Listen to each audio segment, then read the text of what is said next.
5 തലമുറകളായി നിങ്ങൾക്കൊപ്പം PRS hospital. അവസാനം കാനഡയിൽ വെച്ച് നടക്കുന്ന G7 രാജ്യങ്ങളുടെ സമ്മേളനത്തിൽ ഇന്ത്യയും പങ്കെടുക്കുന്നു. മോഡി തന്നെ നേരിട്ട് പങ്കെടുക്കും.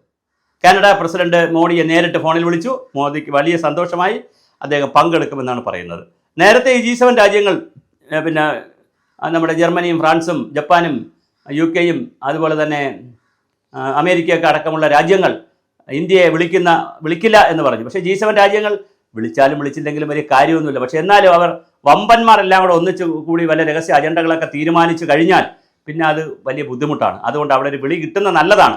ആസ്ട്രേലിയ ഇപ്പോൾ വിളിച്ചിട്ടുണ്ട്, ദക്ഷിണാഫ്രിക്കയെ വിളിച്ചിട്ടുണ്ട്, അങ്ങനെ പല രാജ്യങ്ങളെയും അതിഥികളായിട്ടും പിന്നെ ഗസ്റ്റായിട്ടും ഒക്കെ വിളിച്ചിട്ടുണ്ട്. പക്ഷേ എന്തായാലും G7 രാജ്യങ്ങൾ വിളിച്ചിട്ടുണ്ട്. പക്ഷെ നമുക്ക് കിട്ടുന്ന മറ്റൊരവസരം നമ്മുടെ ട്രംപിനെ കാണാനൊരു ചാൻസ് കിട്ടും മോഡിക്ക്.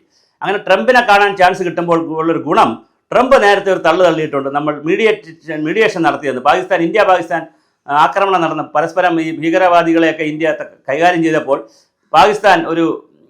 അമേരിക്ക ഒരു മീഡിയേഷൻ നടത്തി ഒരു മധ്യസ്ഥത വഹിച്ചു എന്നൊരു ന്യായം പറയുന്നുണ്ട്. പക്ഷേ അത് മധ്യസ്ഥതയൊന്നും വഹിച്ചില്ല എന്നാണ് ശശി തരൂർ അടക്കമുള്ള ആളുകൾ പറയുന്നത്. ഇന്ത്യ ഗവൺമെൻറ് അത് നിഷേധിച്ചിട്ടുമുണ്ട്. വിദേശകാര്യമന്ത്രി അത് നിഷേധിച്ചു. നമ്മുടെ അംബാസഡർമാർ എല്ലാവരും അത് നിഷേധിച്ചിട്ടുണ്ട്. പക്ഷേ ട്രംപ് അവിടെ ഇരുന്ന് പറഞ്ഞു, ഞാൻ മീഡിയേഷൻ നടത്തിയിട്ടാണ് ഞാൻ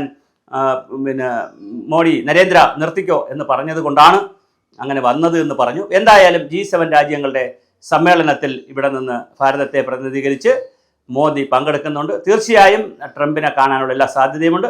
അവർ പഹൽഗാമിലെ കാര്യങ്ങൾ ചിലപ്പോൾ സംസാരിച്ചേക്കാം. മാത്രമല്ല മോഡിയെ സംബന്ധിച്ചിടത്തോളം ഈ G7 രാജ്യങ്ങളിൽ നമ്മുടെ ഭീകരവാദത്തെ അവതരിപ്പിക്കാനൊരു ചാൻസ് കിട്ടും. ADB ഇപ്പോൾ $6000 കോടി പാകിസ്ഥാന് കൊടുത്തിരിക്കുന്നത്. അതുപോലെ $7000 കോടി IMF പാകിസ്ഥാന് കൊടുത്തിട്ടുണ്ട്. അപ്പോൾ അതിനെതിരെയുള്ളൊരു പ്രതിരോധം ഇന്ത്യക്ക് തീർക്കുവാനുള്ളൊരു സമയമാണിത്. അപ്പോൾ G7 രാജ്യങ്ങളുമായി ഒരു ചർച്ച വെച്ചുകൊണ്ട് ആ ചർച്ചയിലൂടെ പാകിസ്ഥാനെ കൂടുതൽ പ്രതിരോധത്തിലാക്കുവാൻ നമുക്ക് ഒരു അവസരം കിട്ടും. മാത്രമല്ല ഇന്ത്യ എന്തിനാണ് ഇങ്ങനെ സിന്ധു നദീജലത്തിലെ വെള്ളം തടഞ്ഞു വെച്ചത്, അല്ലെങ്കിൽ അത് വഴിതിരിച്ചു വിടുന്നത്, അതുപോലെ തന്നെ നാം എന്തൊക്കെയാണ് പാകിസ്ഥാനിൽ ചെയ്തത് എന്ന് ഈ രാജ്യങ്ങളിലെ തലവന്മാരോട് നേരിട്ട് സംസാരിക്കുവാൻ ഒരു അവസരം മോഡിക്ക് ഒതുക്കി വരുന്നുണ്ട്. അപ്പോൾ എന്തുകൊണ്ടും അങ്ങനെ കാനഡയുമായുള്ള ഒരു സൗഹൃദം ചിലപ്പോൾ മഞ്ഞുരുകി, ചിലപ്പോൾ അത് സൗഹൃദത്തിലേക്ക് പോകാൻ സാധ്യതയുണ്ട്. എന്തായാലും കാനഡ പ്രസിഡന്റിന്റെ വിളി മോദി അതേ അക്ഷരാർത്ഥത്തിൽ തന്നെ മുഖവിലേക്ക് എടുത്തിരിക്കുന്നു. വളരെ സന്തുഷ്ടനാണ് അദ്ദേഹം പോകുന്നു. അപ്പോൾ കാനഡയിൽ വെച്ച് നടക്കുന്ന ഈ സമ്മേളനം 7 പ്രധാന രാജ്യങ്ങളുടെ കൂട്ടായ്മയിൽ നടക്കുന്ന സമ്മേളനം, മറ്റ് ചില ചെറിയ രാജ്യങ്ങളെ അവർ വിളിച്ചിട്ടുണ്ട്. അങ്ങനെ നടക്കുന്ന ആ വലിയ സമ്മേളനത്തിൽ, വലിയ എന്ന് പറഞ്ഞാൽ വാൽപ്പെരുപ്പം കൊണ്ടല്ല, സന്ദേശം കൊണ്ട് വലിയൊരു സമ്മേളനമാണ്. ആ സമ്മേളനത്തിൽ ഈ ചർച്ചകളൊക്കെ നടക്കുമെന്ന് നമുക്ക് വിശ്വസിക്കാം.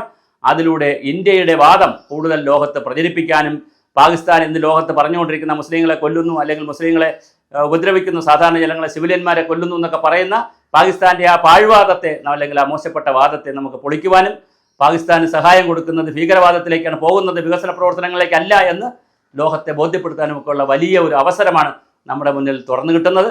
തീർച്ചയായിട്ടും അത് ആ അർത്ഥത്തിൽ തന്നെ ഉപയോഗിക്കുമെന്ന് നമുക്ക് പ്രതീക്ഷിക്കാം.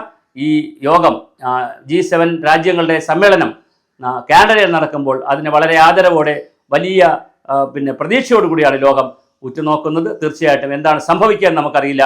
പുതിയ തീരുമാനങ്ങൾ, സാമ്പത്തിക നടപടികളൊക്കെ വരും എന്ന് നമുക്ക് ആഗ്രഹിക്കാം.